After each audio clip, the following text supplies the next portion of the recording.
Maria Santos had always been small for her age, but what she lacked in height, she made up for in determination.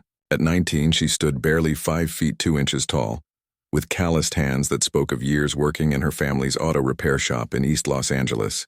The smell of motor oil and the sound of wrenches clanking against metal had been her lullaby growing up. Her father, Carlos, had immigrated from Mexico with nothing but a toolbox and a dream of giving his children a better life. The recruiter had looked surprised when Maria walked into the Army office that sweltering Tuesday morning in July.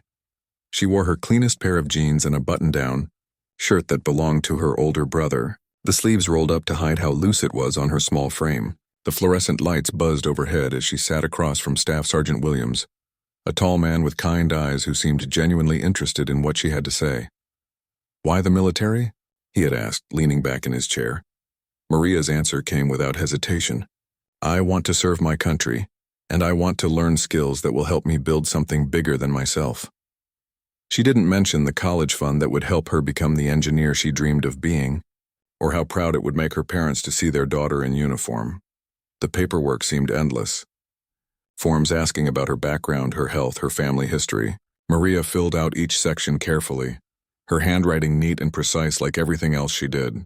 When she came to the section about preferred military occupation, she hesitated for only a moment before checking the box marked Combat Engineer.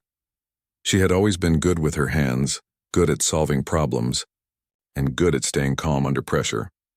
Basic training at Fort Leonard Wood was everything the movies said it would be, and nothing like them at the same time. The drill sergeants were tough, but Maria had expected that. What she hadn't expected was how quickly she would find her place among the other recruits. While some of the bigger soldiers struggled with the technical aspects of their training, Maria excelled. She could field strip an M16 in record time, read blueprints like they were comic books, and had an intuitive understanding of explosives that impressed even the most seasoned instructors. Her bunkmate was Jessica Chen from Portland, a computer science major who had enlisted to pay off student loans. They were an unlikely pair, Maria with her quiet intensity and Jessica with her constant chatter about coding and video games.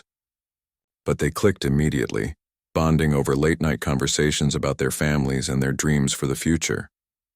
"You're going to be one of those soldiers they write stories about," Jessica told her one night as they lay in their narrow bunks, the barracks quiet except for the soft snoring of their fellow recruits. Maria had laughed softly. "I just want to do my job well and come home safe." The combat engineering training was intense. Maria learned to detect and disarm improvised explosive devices, to build bridges under fire, and to clear obstacles that would stop entire convoys. Her instructors noted her exceptional spatial reasoning and her steady hands under pressure. She never panicked, never rushed, never made the kind of mistakes that could get people killed. During one particularly challenging exercise, the trainees were tasked with clearing a simulated minefield while under mock enemy fire. The noise was overwhelming. Blank ammunition popping, instructors shouting orders, smoke grenades creating a fog that burned the eyes and throat. Maria moved methodically through the field, her metal detector sweeping in precise patterns while her teammates provided cover. She found the first device quickly, a training mine buried just deep enough to be challenging. As she knelt to mark it, an instructor playing the role of enemy sniper began targeting her position with paint rounds. Instead of rushing or seeking cover, Maria continued her work, her movements deliberate and calm.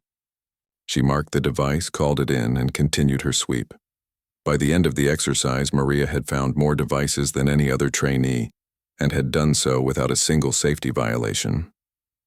Her instructor, a gruff master sergeant with 20 years of experience, pulled her aside afterward. "Santos," he said, "I've been training combat engineers for 15 years, and I've never seen anyone with your natural aptitude for this work. You've got something special." Maria felt a flush of pride, but she kept her expression neutral. "Thank you, Sergeant. I'm just trying to do my best." "Well, your best is pretty damn good. Keep it up and you'll go far in this man's army." As graduation from basic training approached, Maria received her first assignment, Forward Operating Base Chapman, in Afghanistan's Khost province. The news filled her with a mixture of excitement and nervous energy. This was what she had trained for, what she had signed up for, but the reality of deploying to a war zone was still daunting. She called home that evening, standing in line with a dozen other soldiers waiting to use the payphone. When her mother's voice came through the receiver, speaking in rapid Spanish, Maria felt a pang of homesickness that caught her off guard. "Mija, are you eating enough? Are they treating you well?" "Yes, Mama, everything is fine. I'm learning so much, and I'm going to make you proud." Her father got on the phone, his voice thick with emotion. "We are already proud, Maria. Just promise me you'll be careful." "I promise." "Papa, I'll be careful, and I'll come home with stories that will make your friends jealous at the shop." 3 weeks later, Maria found herself on a transport plane flying over the mountains of Afghanistan. Her gear packed tight around her and her heart pounding with anticipation. The landscape below was harsh and beautiful, nothing like the urban sprawl of Los Angeles she had grown up with. As the plane began its descent, she thought about the instructor's words and wondered what challenges lay ahead. She had no way of knowing that within 6 months, she would become the most requested combat engineer in her battalion, or that her steady hands and calm demeanor would save countless lives. She certainly couldn't have imagined that her biggest test would come not from the enemy, but from proving herself to the very people she served alongside. The heat hit Maria like a physical force when she stepped off the transport plane at Forward Operating Base Chapman. Even at dawn, the temperature was already climbing toward what would be another scorching day in the Afghan desert. The air was dry and filled with fine dust that seemed to coat everything within minutes. She shouldered her heavy pack and followed the other new arrivals toward the processing tent, squinting against the sun that was just beginning to paint the mountains in shades of gold and orange. Fob Chapman was larger than she had expected. A sprawling collection of concrete barriers, prefabricated buildings, and military vehicles surrounded by tall walls topped with razor wire. Guard towers stood at regular intervals, their occupants visible as dark silhouettes against the brightening sky. The base hummed with activity even at this early hour, soldiers heading to chow, mechanics working on vehicles, and the distant sound of helicopters warming up for morning patrols. Maria was assigned to the 515th Combat Engineer Company, housed in a long, low building that had seen better days. The air conditioning wheezed and rattled, fighting a losing battle against the desert heat. Her new home was a small room she would share with 3 other soldiers, furnished with metal bunk beds, wall lockers, and a single desk that had clearly been through several deployments. Her roommates were already up when she arrived, preparing for the day ahead. Specialist Rodriguez was from Texas, a demolitions expert with an easy smile and an impressive collection of letters from his girlfriend back home. Private First Class Johnson hailed from Michigan and had a mechanical aptitude that rivaled Maria's own. The third soldier was Corporal Adams, a quiet woman from North Carolina who served as the unit's communications specialist. "You must be Santos," Adams said, looking up from the radio equipment she was checking. "Welcome to paradise." The introduction to her new unit came that afternoon when Captain Morrison, the company commander, gathered all the engineers for a briefing. Morrison was a career officer in his late 30s, with the kind of weathered face that spoke of multiple deployments. His manner was professional but warm, and when he spoke, everyone listened. "We've got a busy schedule ahead," he began, pointing to a large map of the local area mounted on the wall. "The main supply route between here and Gardez has been hit with IEDs 3 times in the past 2 weeks. Our job is to keep that road open and safe for our supply convoys." Maria studied the map intently, noting the terrain features and the locations where previous attacks had occurred. She could see patterns beginning to emerge. The enemy was targeting specific areas where the road passed through narrow valleys or crossed bridges, places where vehicles would be forced to slow down and would have limited escape routes. After the briefing, she approached Captain Morrison with a question that had been forming in her mind. "Sir, have we considered varying the convoy routes to make them less predictable?" Morrison raised an eyebrow. "What do you have in mind, Santos?" "Well, sir, looking at the map, there appeared to be several alternate routes that might be viable with some engineering support. If we could clear and maintain multiple paths, we could rotate convoy routes and make it much harder for the enemy to predict where to place devices." The captain studied the map for a long moment, then nodded slowly. "That's good thinking, Santos. Put together a proposal and have it on my desk by tomorrow morning." Maria spent that evening studying satellite imagery and topographical maps, working by the light of a small desk lamp while her roommates slept. She identified 3 possible alternate routes, each with its own challenges but all potentially viable with the right engineering support.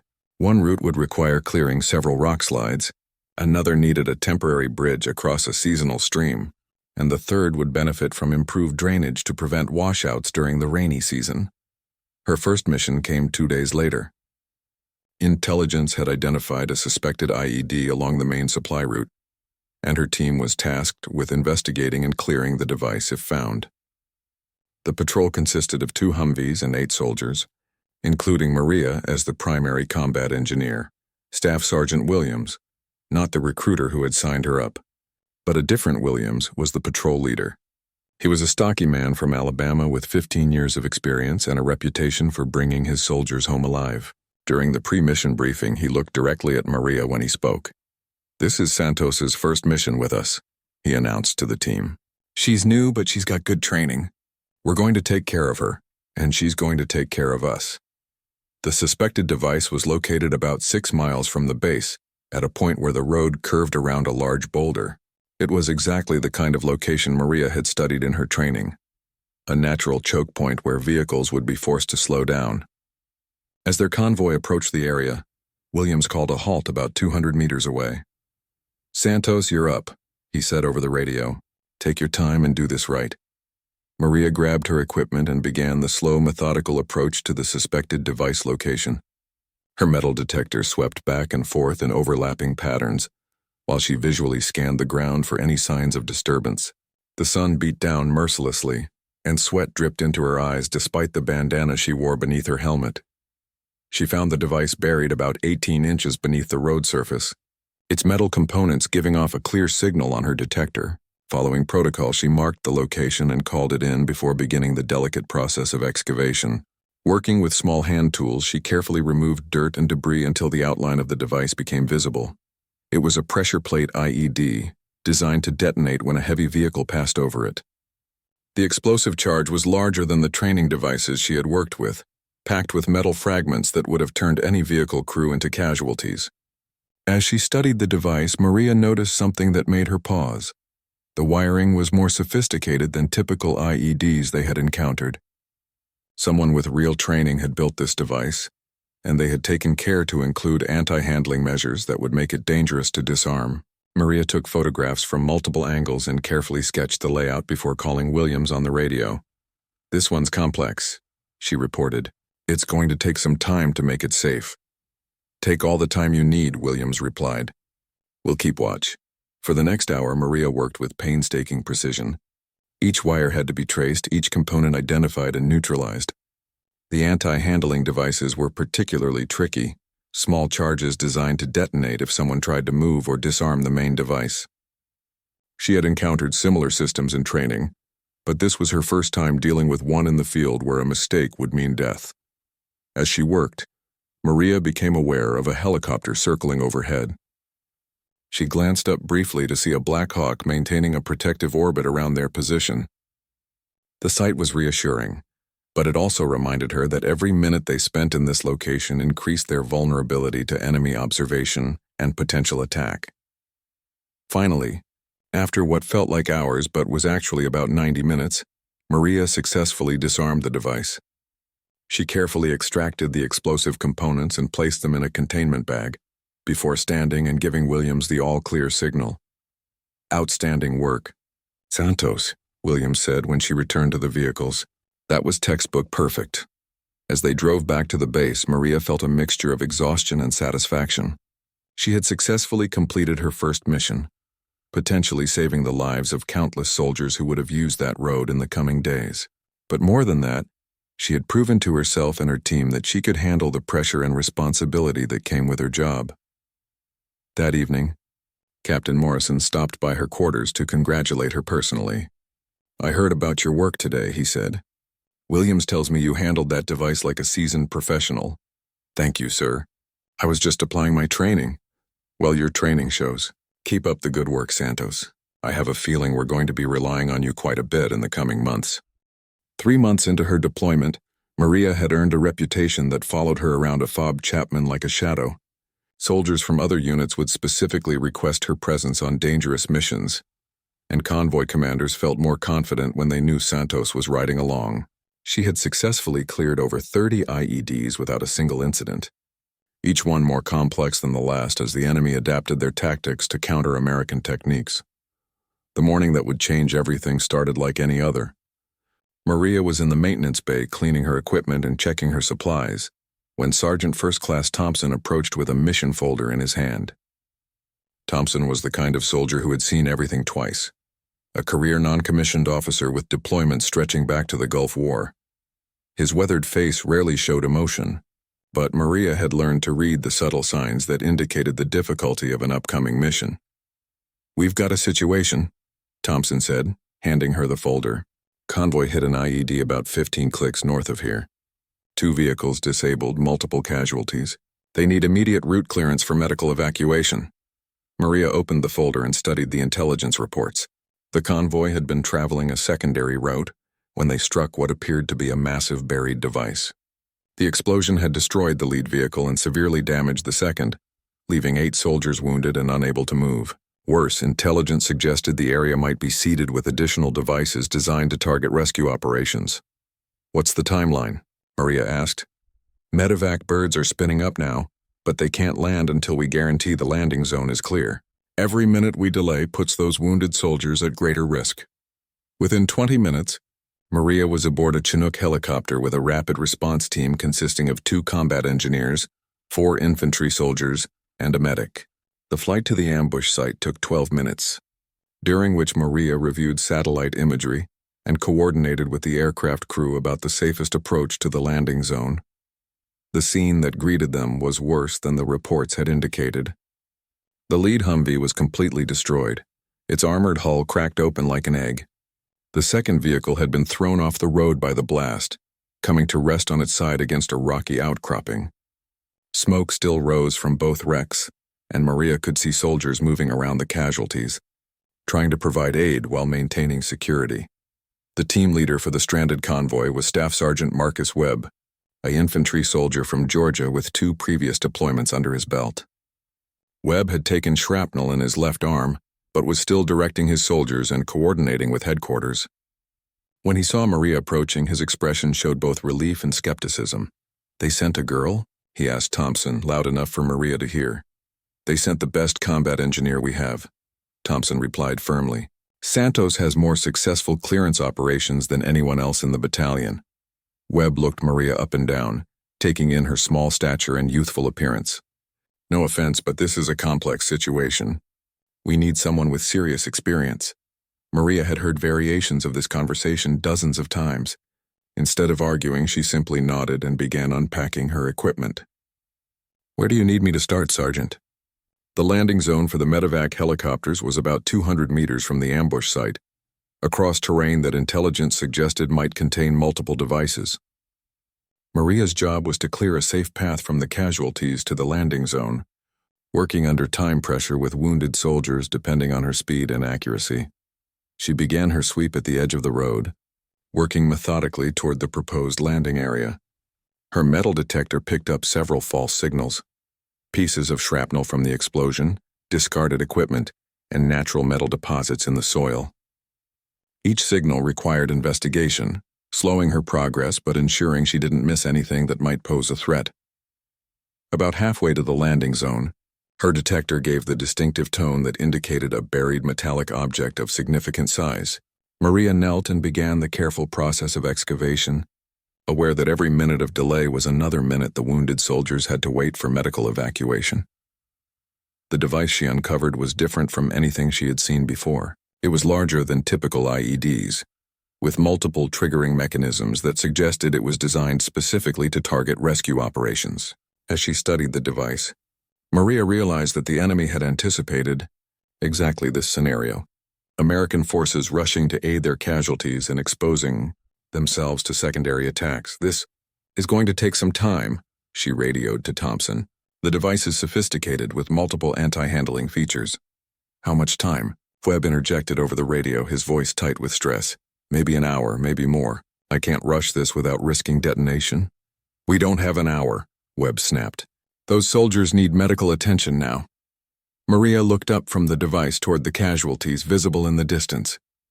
She could see medics working frantically, and she knew that Webb was right. Time was critical. But she also knew that attempting to rush the disarmament process would likely result in an explosion that would kill her and potentially make the situation even worse for the wounded soldiers. "Understand the urgency," she radioed back. "But if I make a mistake here, nobody gets evacuated." For the next 45 minutes, Maria worked with intense concentration while the rest of the team provided security. She could hear Webb growing increasingly agitated over the radio, demanding updates and expressing doubt about her ability to complete the task. Thompson repeatedly told him to let Maria work. But the tension in the air was palpable. The breakthrough came when Maria identified the device's power source and was able to safely disconnect it from the triggering mechanisms. Once the device was rendered safe, she marked its location and continued her sweep of the landing zone. 2 more devices were found and cleared, before she was finally able to give the all-clear for the medevac. Helicopters. The sight of the medical helicopters approaching was one of the most beautiful things Maria had ever seen. As they landed and the flight medics rushed to load the casualties, she felt a deep sense of satisfaction knowing that her work had made their rescue possible. Webb approached her as the helicopters were taking off with the wounded soldiers. His expression had changed completely from their first meeting. "Santos," he said, extending his hand, "I owe you an apology. I judged you before I saw your work, and that was wrong of me." Maria shook his hand, noting the firm grip and the sincerity in his voice. "No apology necessary, Sergeant. I understand your concern for your soldiers." "No, there is," Webb insisted. "You just saved 8 lives today, and you did it under pressure that would have broken a lot of people." "I was wrong about you." As they flew back to Fob Chapman, Maria stared out the helicopter window at the rugged landscape below. She thought about Webb's initial reaction and how it differed from his final assessment. She was beginning to understand that respect in the military wasn't given based on rank or gender or size. It was earned through competence and performance under pressure. That evening, word of her successful clearance operation spread throughout the base. Soldiers she had never met nodded respectfully when they passed her in the chow hall, and several officers made a point of congratulating her on her work. But the recognition that meant the most came from an unexpected source. Captain Morrison found her in the maintenance bay that night, performing routine checks on her equipment. "Santos, I just got off the phone with the hospital," he said.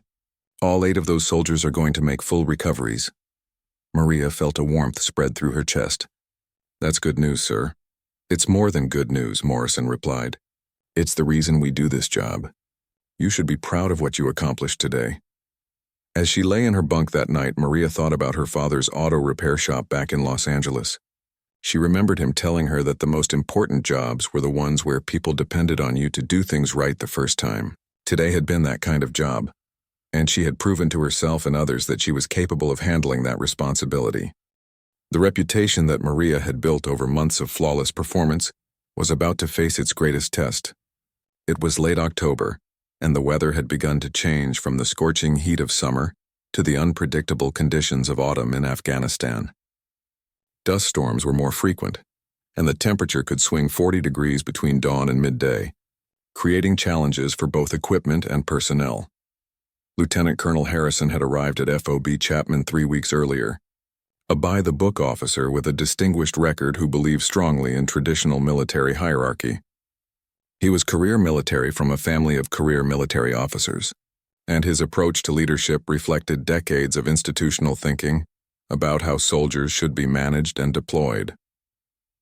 Harrison had noticed Maria almost immediately, not for her exceptional performance, but for what he perceived as an anomaly in proper military order. During his first week, he had observed her briefing senior officers on route clearance strategies, leading planning sessions with soldiers who outranked her, and being consulted by commanders who seemed to defer to her expertise despite her junior rank. "Captain Morrison," Harrison said during their weekly briefing, "I've been observing your combat engineer operations, and I have some concerns about how you're utilizing personnel." Morrison looked up from his reports, sensing the direction of the conversation. "What concerns would those be, sir?"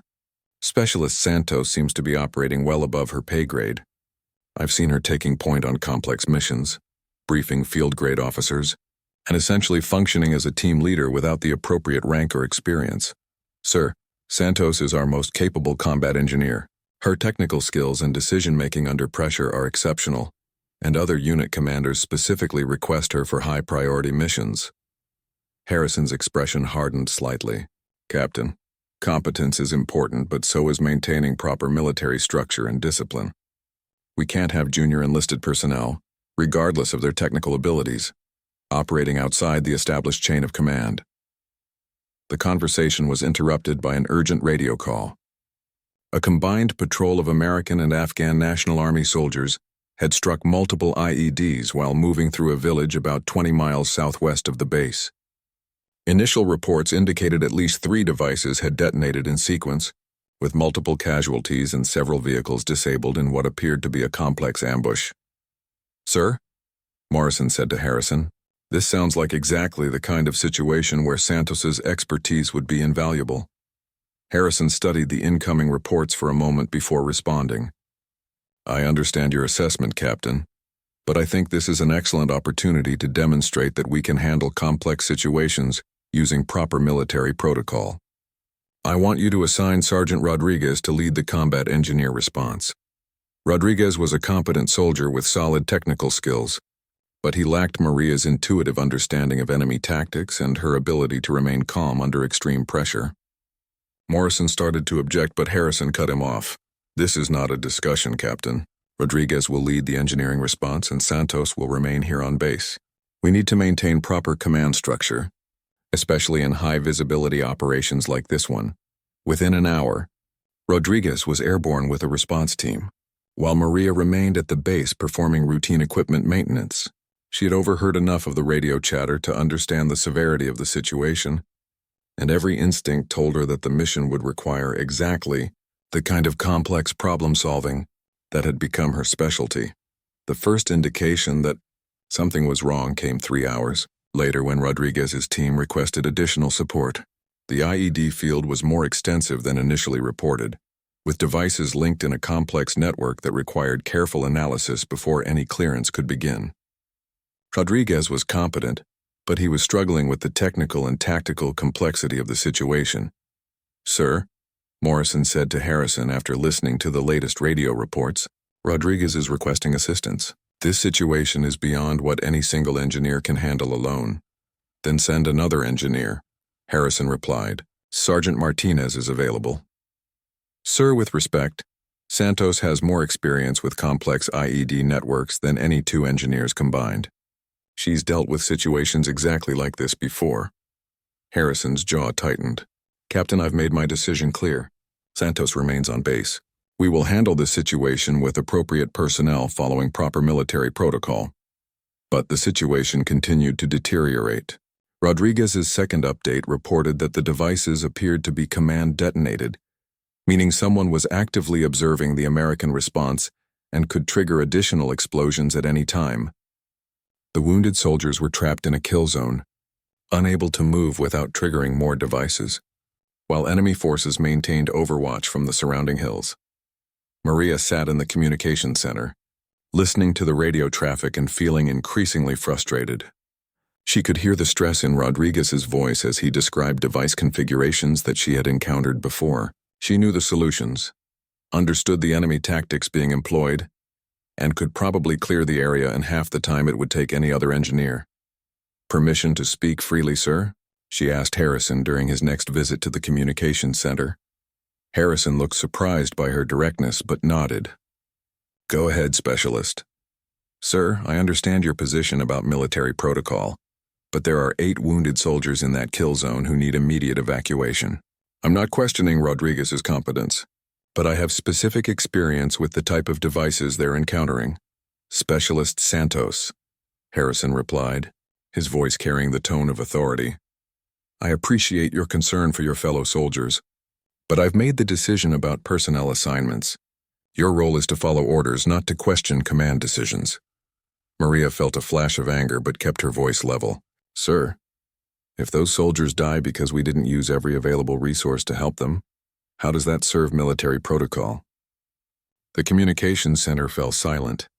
Several officers and enlisted personnel had overheard the exchange, and everyone was waiting to see how Harrison would respond to what was essentially a direct challenge to his authority. Specialist Santos, Harrison said, his voice now cold. You are out of line. Report to your quarters immediately and remain there until further notice. As Maria walked back to her quarters, she passed the flight line where helicopters were being prepared for additional supply runs to the stranded patrol. She could see the urgency in the ground crew's movements and knew that every passing hour decreased the chances of a successful rescue operation. In her room, she sat on her bunk and stared at the ceiling, listening to radio updates that painted an increasingly desperate picture. Rodriguez had identified the general layout of the IED network, but was struggling to find a safe approach route that would allow evacuation of the casualties. Enemy fire was increasing and ammunition was running low for the patrol providing security.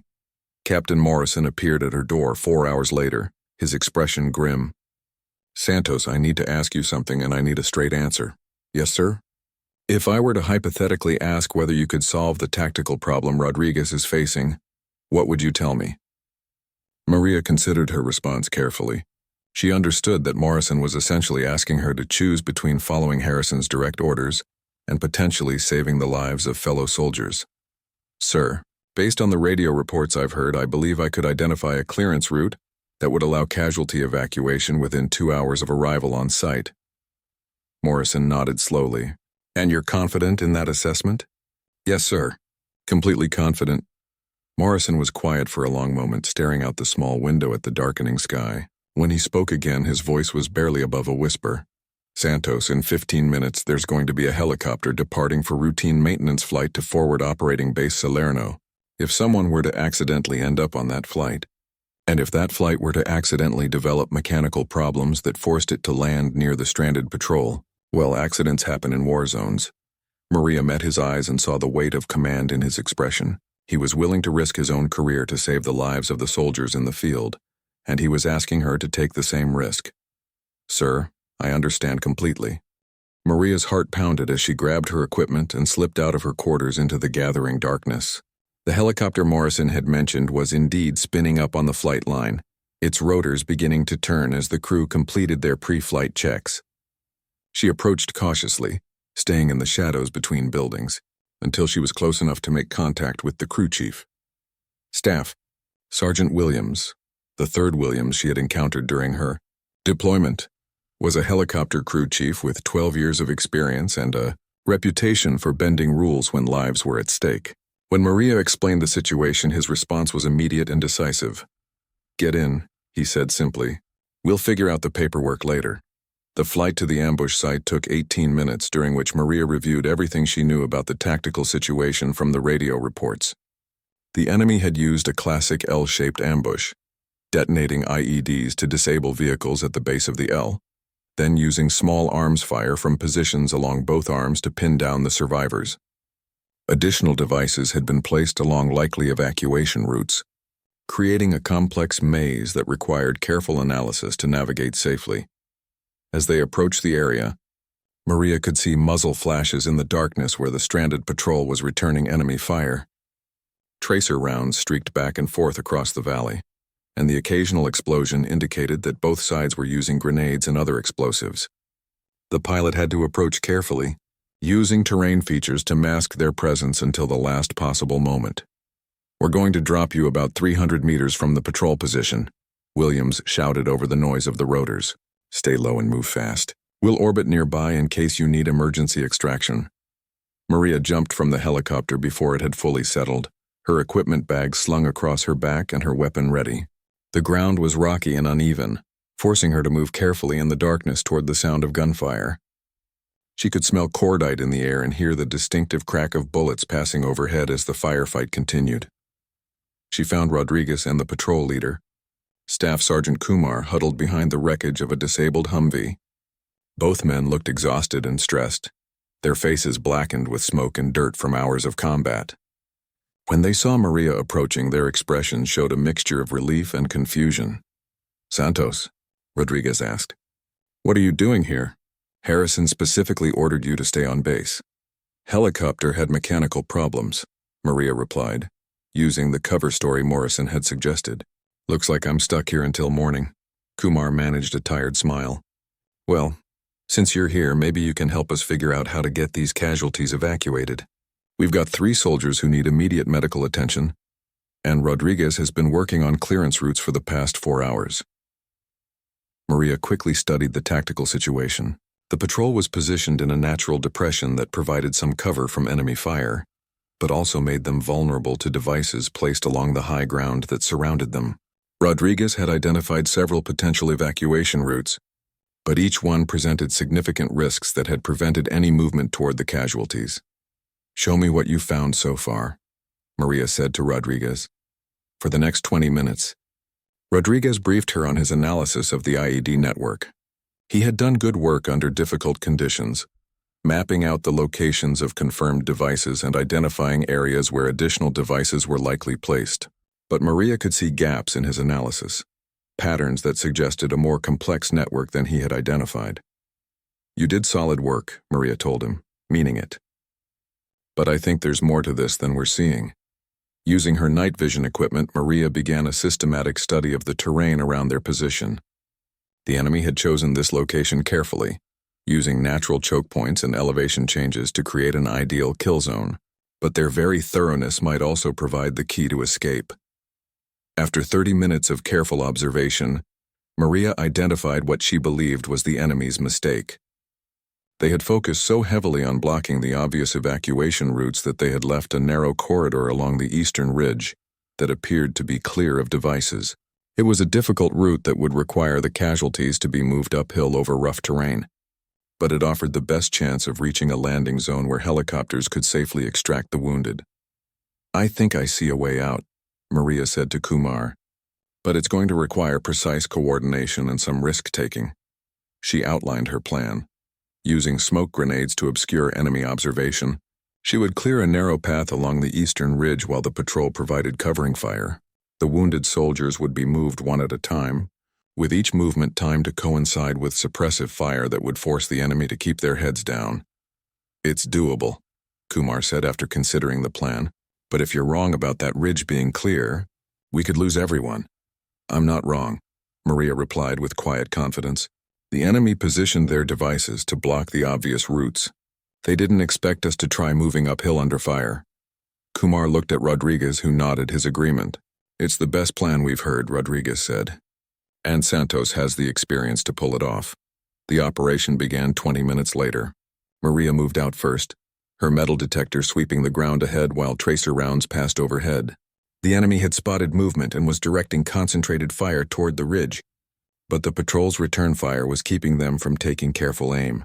The first 50 meters were clear, confirming Maria's analysis. But as she continued up the ridge, her detector picked up a signal that made her freeze. There was a device buried directly in the path she had chosen, positioned exactly where someone moving uphill would be forced to step. Maria knelt and began the delicate process of excavation, working by feel in the darkness while bullets cracked overhead. The device was smaller than the other she had encountered that night, but it was positioned with deadly precision. Someone had anticipated that American forces might attempt exactly the route she was clearing. "Talk to me, Santos." Kumar's voice crackled over the radio. "What's your status?" "Found a device," Maria replied, not looking up from her work. "Give me 5 minutes." Those 5 minutes stretched into 10 as Maria worked to identify the device's triggering mechanism. It was command detonated, meaning someone was watching and could trigger it remotely if they spotted her work. She had to disable it without giving away her position to enemy observers. The breakthrough came when she identified the device's antenna and was able to carefully disconnect it from the main charge. With the command link severed, the device was neutralized and she could continue clearing the path. "Route is clear," she radioed after completing her sweep of the ridge. "Begin moving casualties." The evacuation took another hour, with each wounded soldier carried up the steep ridge under cover of suppressive fire. Maria remained at the top of the ridge, providing security and guidance as each group made their way to the improvised landing zone she had selected. The sound of approaching helicopters was the sweetest music Maria had ever heard. 2 Blackhawks appeared out of the darkness, their crews having navigated to the landing zone using coordinates she had provided. Within minutes, all 3 casualties were aboard and being evacuated to medical facilities. As the helicopters departed, Maria felt a tap on her shoulder. She turned to see Kumar, his face visible in the green glow of night vision equipment. "Outstanding work tonight," he said. You saved 3 lives, maybe more. The return flight to Phoebe Chapman was quiet, with Maria lost in thought about the events of the night.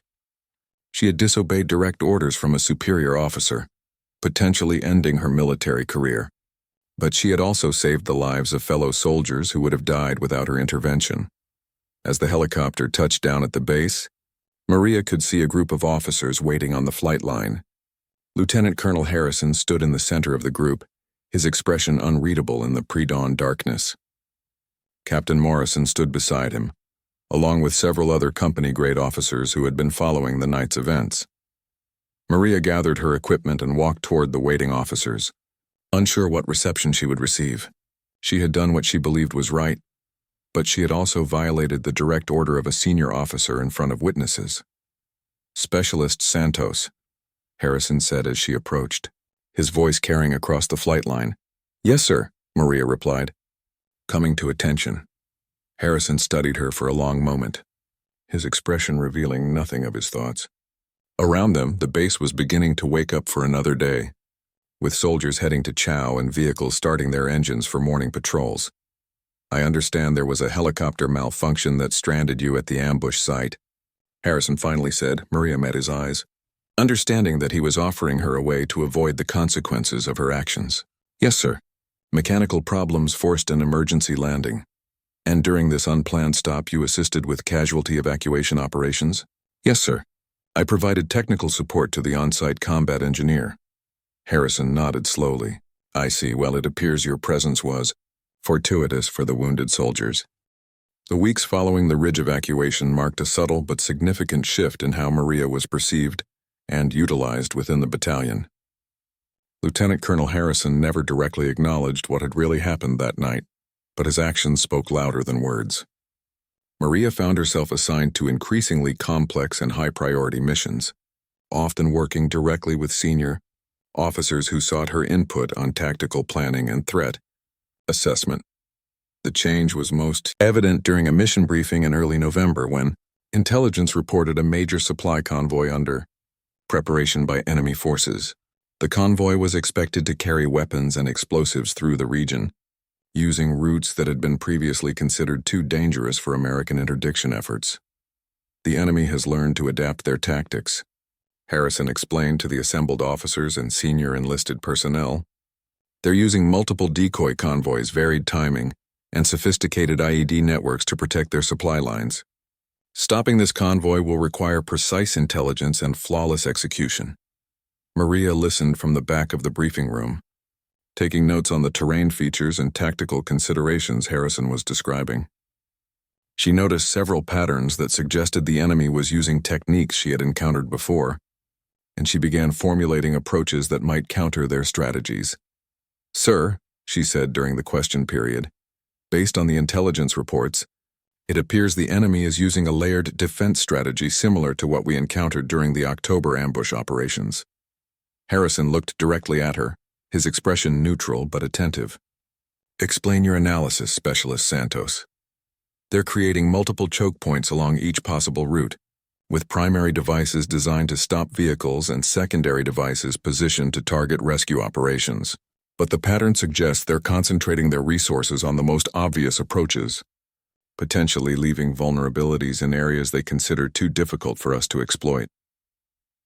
The room was silent as Maria continued her analysis, using the terrain maps to illustrate her points. She outlined 3 possible interdiction approaches, each taking advantage of what appeared to be gaps in the enemy's defensive planning.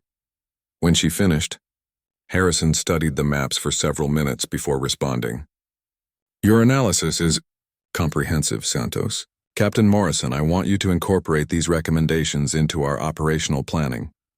After the briefing, Captain Morrison approached Maria with an expression that mixed pride and concern. "Santos, that was excellent tactical analysis, but I need to ask you something important." "Yes, sir?" "Are you interested in attending officer candidate school? Your technical skills are exceptional, but your strategic thinking and leadership abilities suggest you might be capable of handling much greater responsibilities." The suggestion caught Maria completely off guard. She had focused so intensely on mastering her current role that she had never seriously considered the possibility of becoming an officer. The idea was both exciting and intimidating, representing opportunities she had never imagined when she first enlisted. "Sir, I appreciate the suggestion, but I'm not sure I'm ready for that kind of responsibility." "Santos, leadership isn't about being ready," Morrison replied. "It's about being willing to accept responsibility when others need you to do so. You've already demonstrated that quality repeatedly." The conversation was interrupted by an urgent radio call from one of the forward observation posts. Enemy activity had been spotted along one of the main supply routes. An early report suggested a complex IED emplacement operation in progress. "This could be related to the convoy intelligence we just discussed," Morrison said. "Santos, grab your gear. We're going to investigate this personally." The helicopter flight to the observation post took 25 minutes, giving Maria time to study the latest intelligence reports and coordinate with the ground teams already in position. The enemy activity had been spotted by a long-range surveillance team positioned on a ridgeline, overlooking a valley that served as a natural corridor between two major population centers. Staff Sergeant Chen, Maria's former bunkmate from basic training who had been assigned to the intelligence unit, met them at the landing zone with detailed observations from the surveillance team.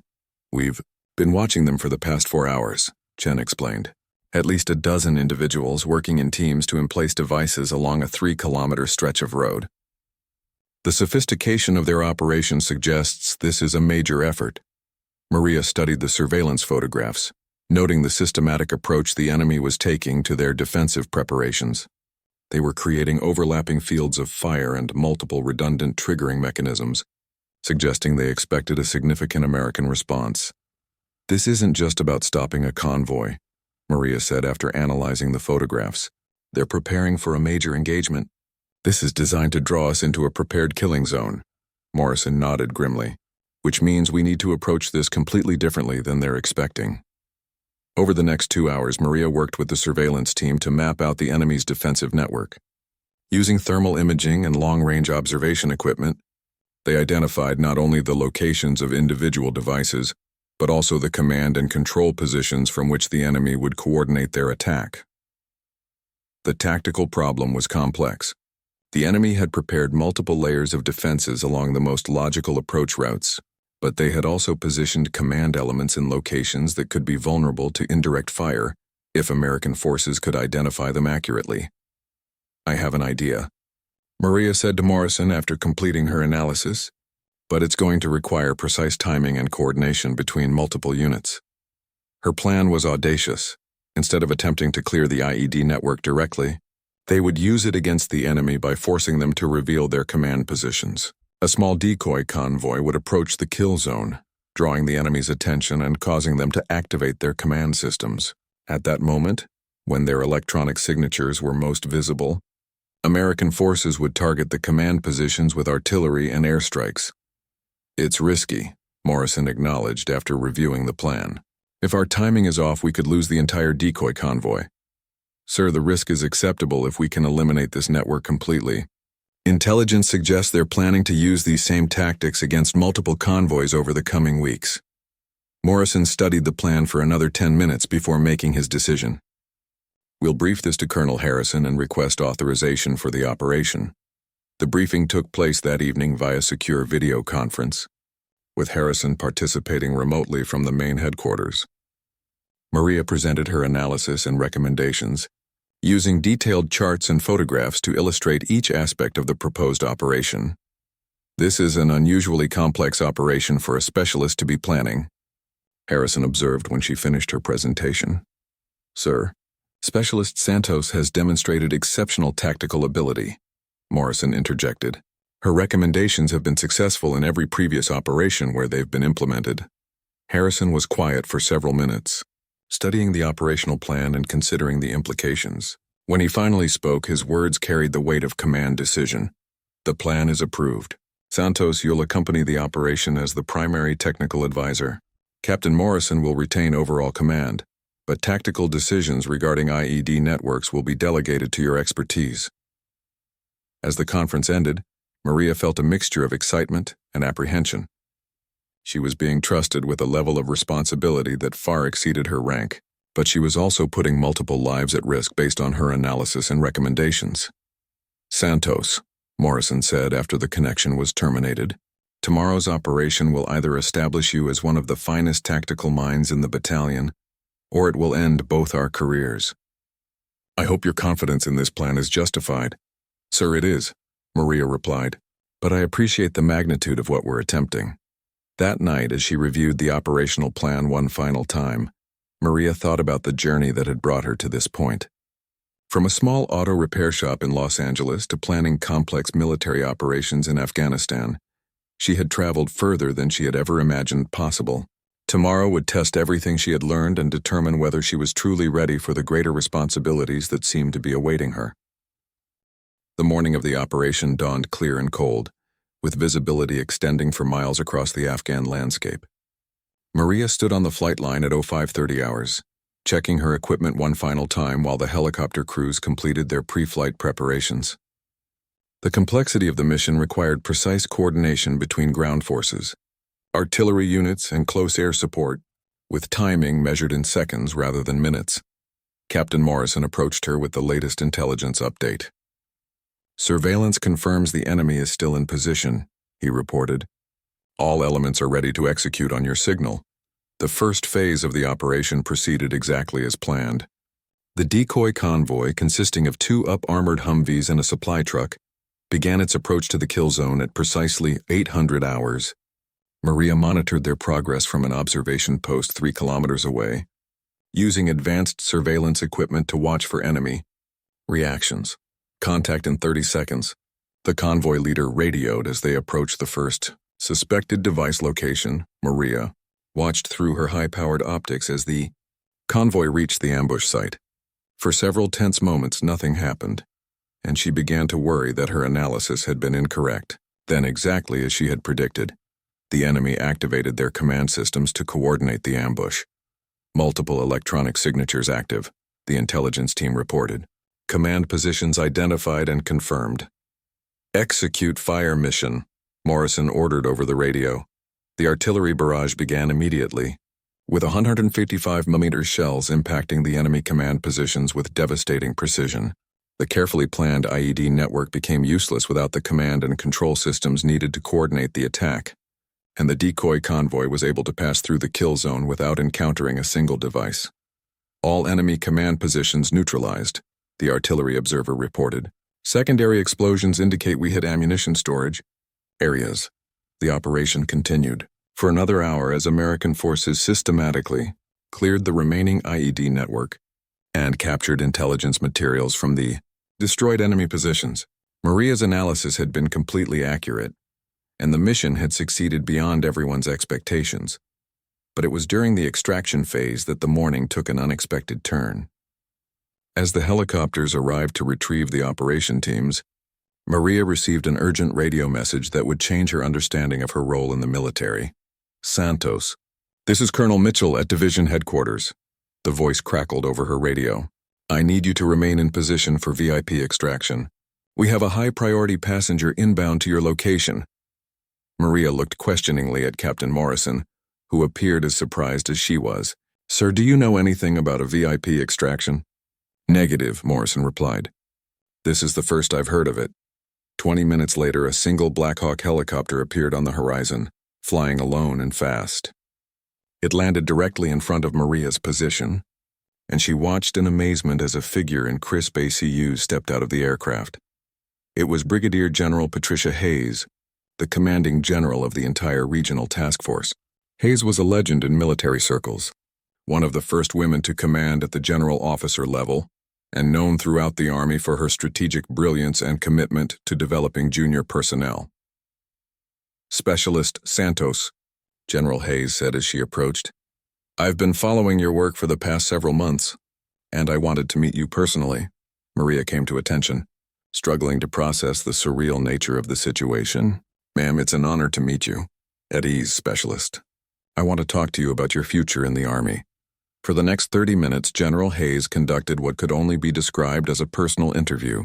She asked detailed questions about Maria's tactical thinking, her approach to problem-solving under pressure, and her long-term career goals. Santos, Hayes finally said, I'm going to be direct with you. The Army is changing. and we need leaders who can adapt and think creatively in complex environments. Your performance over the past 6 months has been exceptional, not just technically, but strategically. Thank you, ma'am. I've been fortunate to work with excellent leaders who have given me opportunities to contribute. Don't undersell yourself, Hayes replied. I've read every after-action report from your missions, and I've spoken with officers at every level of your chain of command. Your tactical innovations have been studied and adopted by units throughout the theater. Hayes paused, looking out over the landscape where the morning's operation had taken place. I'm here to offer you something that doesn't come along very often. Direct appointment to Officer Candidate School, followed by advanced technical training and assignment to a Special Operations Engineering unit. The offer was beyond anything Maria had ever imagined. Special Operations represented the pinnacle of military service, working with the most elite soldiers in the world on missions that could affect the outcome of entire campaigns.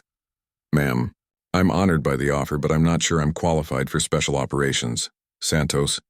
Qualification isn't just about meeting standards, Hayes explained. It's about demonstrating capabilities under real-world conditions. You've done that repeatedly. The general handed Maria an official document packet. These are your orders for Officer Candidate School, effective immediately upon completion of your current deployment. Your technical expertise and tactical judgment are exactly what we need in our next generation of military leaders. As General Hayes prepared to depart, she turned back to Maria with a final comment. 20 years ago, when I was a young lieutenant, someone took a chance on me and gave me opportunities that changed my career. Today, I'm doing the same for you.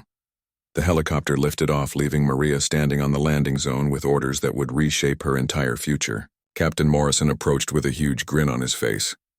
Santos, do you realize what just happened? The commanding general doesn't personally fly out to meet specialists unless something extraordinary is going on. Sir, I'm still trying to process it all. Well, start processing fast, because word of this is going to spread through the battalion like wildfire. You're about to become the most famous specialist in the entire army. Over the following weeks, as news of Maria's selection spread throughout FOB Chapman, she noticed a subtle but significant change in how people interacted with her. Soldiers who had previously seen her as a competent technician now viewed her as a future leader, someone whose career trajectory would likely take her to positions of significant responsibility. Lieutenant Colonel Harrison, who had initially questioned her role in operations, approached her during her final week in country. Santos, I owe you an apology, he said during a private conversation in his office. When I first arrived here, I was focused on maintaining traditional military structure, and I failed to recognize exceptional capability when I saw it. Sir, you were doing what you thought was best for the unit. Perhaps, but good leaders adapt their thinking when presented with new information. You taught me something important about the difference between following protocol and achieving mission success. Maria's final mission came just days before her scheduled departure. Intelligence had identified a high-value target, hiding in a compound protected by an elaborate network of devices and defensive positions. The mission required the kind of precise technical expertise and tactical creativity that had become her signature. As she prepared her equipment for the last time at FOB Chapman, Maria reflected on the journey that had brought her to this point. She thought about her father's auto repair shop, her first day of basic training, and the series of challenges that had tested and shaped her capabilities. The mission was successful, with Maria's technical skills enabling the capture of a target who had been responsible for attacks throughout the region. But for her, the real victory was the knowledge that she had found her calling in service to something larger than herself. As her replacement helicopter lifted off from FOB Chapman for the final time, Maria looked down at the base that had been her home for the past year. She thought about the soldiers she was leaving behind and the responsibilities that awaited her back home.